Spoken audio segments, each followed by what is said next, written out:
I like to preheat my oven before I start anything because by the time I'm done mixing all my ingredients and fill in the muffin tins, the oven is ready to go.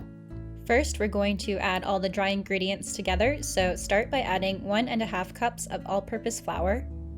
Then add 1 teaspoon of baking soda. I like to scrape off the excess with the opening flap of the cardboard to make sure I'm not adding more than what's required. Next, add 1 teaspoon of salt and then give the bowl a quick stir.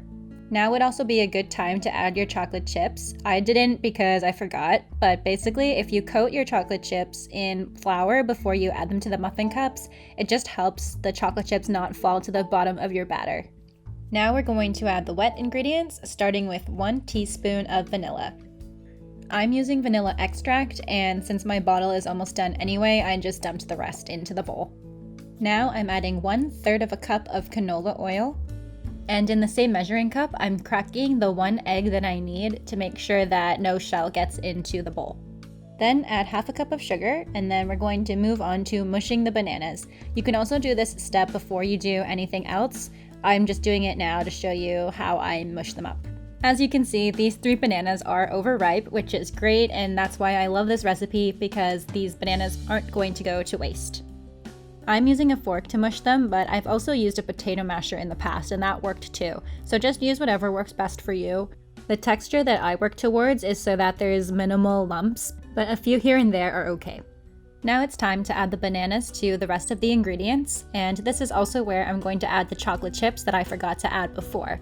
And since I can still see the flour, I'm going to just quickly coat the chocolate chips in that for the same reason I mentioned, which is to help prevent the chocolate chips from sinking to the bottom of the batter.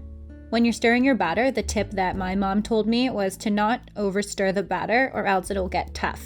So here I'm just going to stir until I can't see any more of the flour, and since my bowl is clear, I also like to pick it up and take a peek underneath and make sure that I scrape any remaining flour into the batter.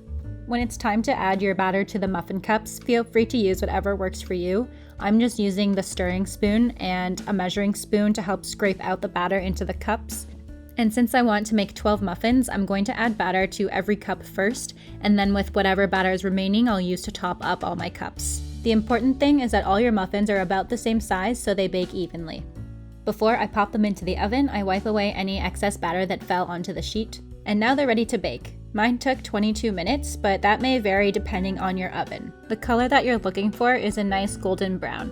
And when you remove your muffins, you can do the toothpick test, which is where you stick a toothpick into the center of a muffin, and if it comes out clean, then the batter is baked. If there's still batter clinging to the toothpick, then just pop them back into the oven for a couple more minutes, and then do the toothpick test again. Let me know if you gave this recipe a try, and thank you so much for watching.